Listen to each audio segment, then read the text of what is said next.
स्वागत है आपका अपने YouTube चैनल शुभांश क्लासेस में। हम आपके लिए लेकर आए यूपी बोर्ड अर्धवार्षिक परीक्षा पेपर कक्षा 9वीं विषय है आपका हिंदी। हिंदी के अर्धवार्षिक परीक्षा पेपर का फुल सॉल्यूशन बताएंगे, तो वीडियो को पूरा देखिएगा। यदि वीडियो पसंद आए तो चैनल को सब्सक्राइब कर दीजिएगा, बेल आइकन को ऑन कर लीजिएगा। क्लास 9 हिंदी का अर्धवार्षिक परीक्षा पेपर है। तो पहला क्वेश्चन है इसका, खंड आप बहुविकल्पी प्रश्न। 20 क्वेश्चन होंगे 20 नंबर के। पहला क्वेश्चन है, नागरिक प्रचारणी सभा की स्थापना किस युग में हुई थी?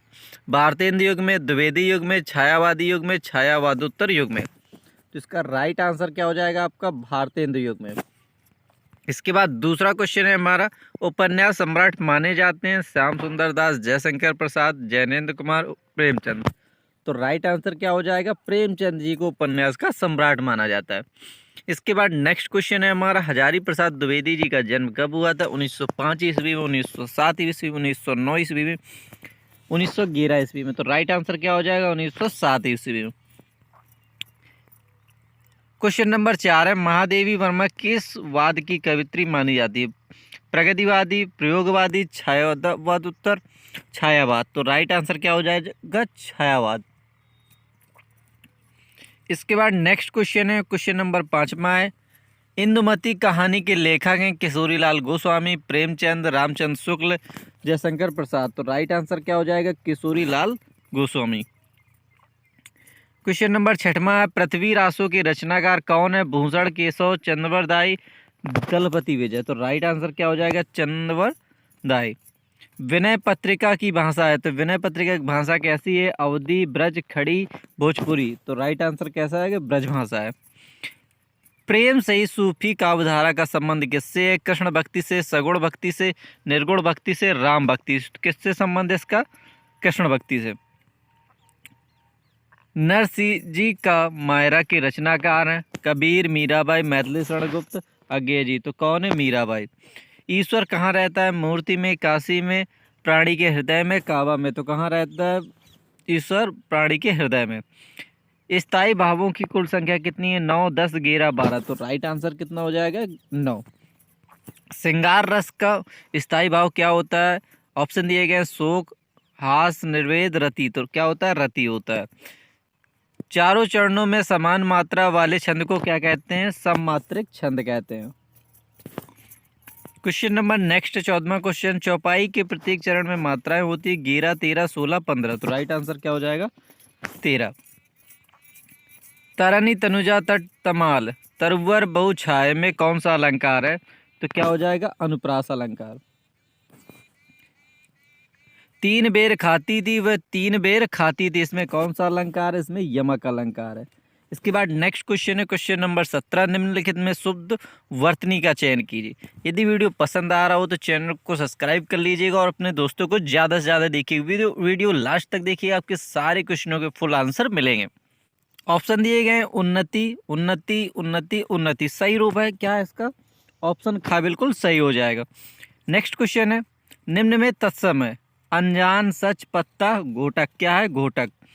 अनाथ का विलोम शब्द है धनी, सनाद, निर्धन, बेकार। तो क्या हो जाएगा? सनाद। अमीय का पर्यायवाची है विष, सुधा, मधुप, आम्र। तो राइट आंसर क्या हो जाएगा? सुधा। इसके बाद नेक्स्ट क्वेश्चन है, निम्नलिखित गद्यांश को ध्यानपूर्वक पढ़कर उसके नीचे दिए गए प्रश्नों के उत्तर दीजिए। तो प्रश्नों के उत्तर देने हैं। तो ये गद्यांश, संसार में ऐसे मनुष्य भी होते हैं जो अपने अमोद प्रमोद के आगे किसी की भी जान की परवाह नहीं करते हैं, शायद इसका उसे अब भी विश्वास न था। सभ्य संसार इतना निर्मम, इतना कठोर, इसका ऐसा मर्म भेदी अनुभव अब तक न हुआ था। वह उन पुराने जमाने के जीवों में था जो लगी हुई आग को बुझाने, मुर्दे को कंधा देने, किसी के छप्पर को उठाने और किसी के कलह को शांत करने में सदैव तैयार रहते थे। यह प्रेमचंद जी द्वारा लिखा गया मंत्र नामक पाठ से उद्धृत है और इसका फुल हम बताएंगे कैसे लिखना है। तो बस वीडियो को लास्ट तक देखिएगा। पहले बाकी बचे हुए लॉन्ग क्वेश्चन देख लेते हैं। इसके बाद नेक्स्ट क्वेश्चन है हमारा, रामकृष्ण एक विलक्षण महापुरुष। तो रामकृष्ण जी के बारे में बताया गया है, तो इसका हिंदी में अनुवाद किया है हमने। इसके बाद नेक्स्ट है तीसरा क्वेश्चन, इसका भी हिंदी में अनुवाद किया गया है। इसके बाद चौथे क्वेश्चन का है लक्ष्मी का स्वागत एकांकी कथा संक्षेप में लिखिए। तो हमने लक्ष्मी के एकांकी स्वागत कथा का संक्षेप में दिया है, आप दीपदान का भी लिख सकते हैं। इसके बाद नेक्स्ट है अपनी पाठ्य पुस्तक से किया हुआ एक श्लोक। तो हमने एक श्लोक लिखा है, निम्नलिखित लेखक का जीवन परिचय तो महादेवी वर्मा का और कवि में जयशंकर प्रसाद का जीवन परिचय लिखा है। इसके बाद 7वां 8वां क्वेश्चन है, 9वां क्वेश्चन है, 10वां क्वेश्चन में हमने लिखा है अपनी शुल्क मुक्ति हेतु प्रधानाचार्य जी को प्रार्थना पत्र। तो आप देख लेते हैं पूरे पेपर का फुल सोल्यूशन। यदि आपका कोई भी ऑप्शनल क्वेश्चन छूट गया हो तो एक बार फिर से मिला लीजिए। भारतीय नागरिक प्रचारणी सभा की स्थापना किसने हुई थी? भारतीय नियोग में हुई थी। उपन्यास सम्राट माने जाते हैं तो कौन माने जाते हैं? प्रेमचंद माने जाते हैं। हजारी प्रसाद द्विवेदी जी का जन्म हुआ था तो 1907 ईस्वी में हुआ था। महादेवी वर्मा किस बात की कवित्री थी? छायावाद की कवित्री थी। इंदुमती कहानी के लेखक कौन है? किशोरीलाल गोस्वामी है। पृथ्वी रासों के रचनाकार है चंद्रवर दाई। विनय पत्रिका की भाषा है ब्रज भाषा है। प्रेम सही सूफी काव्यधारा का संबंध किससे है? नरसिंह जी का मायरा के रचनाकार है मीराबाई हैं। ईश्वर कहाँ रहता है? ईश्वर रहता है प्राणी के हृदय में। स्थायी भावों की कुल संख्या कितनी है? तो स्थायी भावों की कुल संख्या 9 है। श्रृंगार रस का स्थायी भाव रति है। चारों चरणों में समान मात्रा वाले को क्या कहते हैं? सममात्रक छंद कहते हैं। चौपाई में प्रत्येक चरण में 13 मात्राएं होती हैं। तरनी तनुजा तट तमाल तरुवर बहुछाय में कौन सा अलंग है? अनुप्रास अलंकार है। तीन बेर खाती थी यमक अलंकार है। निम्न में शुद्ध वर्तनीय उन्नति। निम्न में तत्सम है पोकटक। अनाथ का विलोम शब्द है सनाथ। अमीय का पर्यायवाची है सुधा। इसके बाद नेक्स्ट क्वेश्चन था हमारा खंड बा था, गद्यांश को पढ़कर उसके उत्तर देने। तो पहला था क्वेश्चन हमारा उपयुक्त गद्यांश में पाठ और लेखक का नाम। तो ये मंत्र नामक कहानी से लिया गया। लेखक हैं प्रेमचंद। रेखांकित अंशों की व्याख्या। प्रेमचंद जी अपनी इस कहानी के माध्यम से उस घमंडी डॉक्टर चड्ढा के कठोर और स्वार्थी स्वभाव का चित्रण किया है। किस प्रकार अपने स्वभाव से उसने एक बूढ़े के आखिरी सहारे उसके पुत्र को तड़पता छोड़कर वह खेलने चला गया। बूढ़े भगत को किस प्रकार के मनुष्य का अनुभव न हुआ था? सभ्य संसार इतना निर्मम और कठोर है, इसका ऐसा मर्म भेदी अनुभव अब तक न हुआ था उसे। इसके बाद नेक्स्ट है निम्न संस्कृत गद्यांश का संदर्भ सहित व्याख्या कीजिए। तो यह गद्यांश हमारी पाठ्य पुस्तक के अंतर्गत संस्कृत खंड के परमहंस रामकृष्ण नामक पाठ से उद्धृत है। हिंदी अनुवाद। रामकृष्ण एक उल्लेखनीय महान व्यक्ति है। महात्मा गांधी ने उनके बारे में कहा है, परमहंस रामकृष्ण का जीवन धर्म के अभ्यास का एक अनुभव जन लेखा है। उनका जीवन हमें ईश्वर दर्शनार्थ की शक्ति देता है। उनका जीवन अहिंसा का एक सन्निहित पाठ है। इसके बाद नेक्स्ट है निम्नलिखित पद्यांश का संदर्भ सहित व्याख्या करनी है। संदर्भ इसका वर्तमान नीति श्लोक हमारी पाठ्य पुस्तक संस्कृत पद पीयूषम की नीति नवीनतम पाठ से लिया गया है।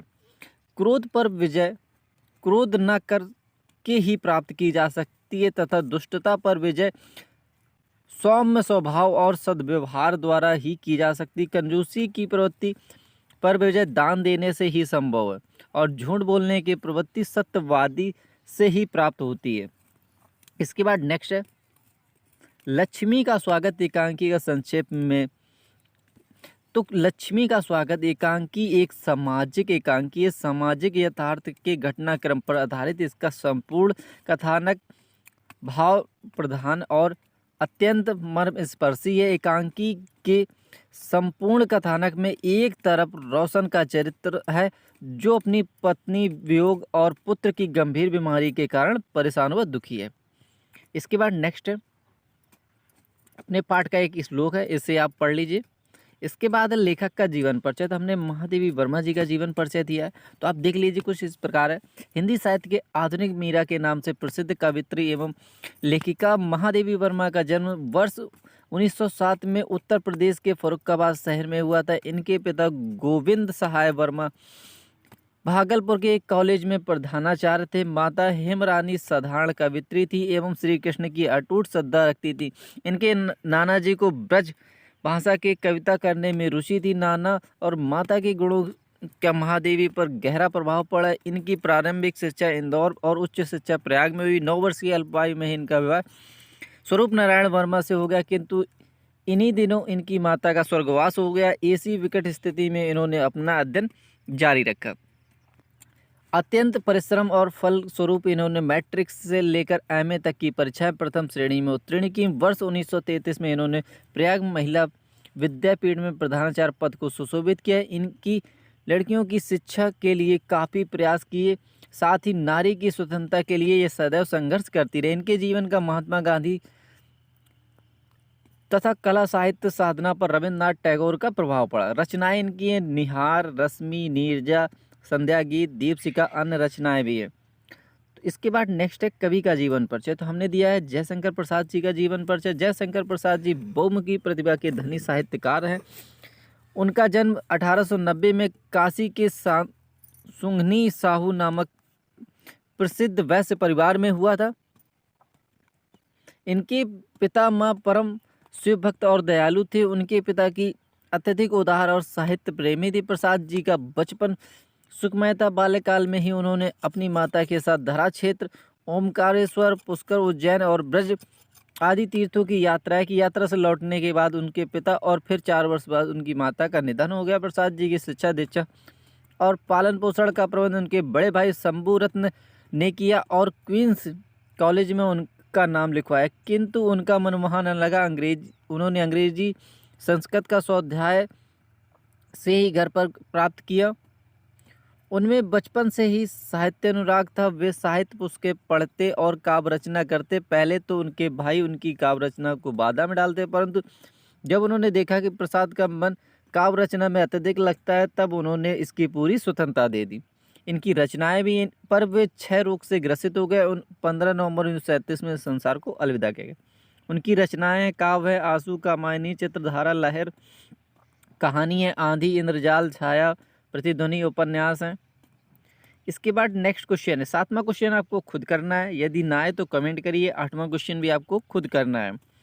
ये छोटे छोटे क्वेश्चन है, किन्हीं 2 के संस्कृत में उत्तर दीजिए और ये मुहावरा और लोकोक्तियाँ हैं, इन्हें करना है। इसके बाद देख लीजिए लास्ट क्वेश्चन है आपका, स्कूल फीस माफी के लिए प्रधानाचार्य को प्रार्थना पत्र लिखेंगे। सेवा में प्रधानाचार्य महोदय या महोदया, यदि आपके सर हैं, जेंट्स हैं तो आपको महोदय लिखना है और मैडम है तो महोदया लिखना है। अपने स्कूल का नाम डाल देना है, विषय डालना है, फीस माफी के लिए प्रार्थना पत्र।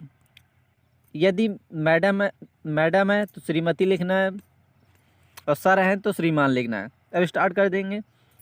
आपसे मेरा सविनय विनम्र निवेदन है कि मैं आप जिस कक्षा के छात्र हूँ, मैं एक निर्धन परिवार से संबंध रखता हूँ। मेरे पिताजी किसान हैं, वे किसी तरह का भरण पोषण करते, इसलिए मेरी पढ़ाई का खर्च देने में असमर्थ है। अतः मैं आपसे प्रार्थना करता हूं कि आप मेरी विद्यालय शुल्क माफ़ करने की कृपा करें, जिससे मैं अपनी पढ़ाई जारी रख सकूं। मैं आपको पूर्ण विश्वास दिलाता हूं कि अपने आचरण और पठन पाठन से आपको किसी प्रकार की शिकायत का मौका नहीं दूंगा। धन्यवाद। दिनांक और नीचे डाल देना आपका आज्ञाकारी। शुभांश, कक्षा 12वीं या जिस कक्षा की आप स्टूडेंट हो। यदि वीडियो पसंद आया हो तो चैनल को सब्सक्राइब कर दीजिए। यदि आप इसको PDF में देखना चाहते हो तो गूगल पर सर्च करिएगा subhansclasses.com। जैसे आप गूगल पर जाएंगे वहाँ पर लिखेंगे subhansclasses.com। subhansclasses.com लिखेंगे तो वहाँ पर मिल जाएगी हमारी गूगल वेबसाइट, जहाँ से आप इसका फुल PDF सोल्यूशन भी डाउनलोड कर सकते हैं। यदि आपको किसी प्रकार की कोई भी समस्या हो रही हो तो कमेंट करके ज़रूर बताइएगा। मिलते हैं नेक्स्ट वीडियो में, तब तक के लिए बाय बाय।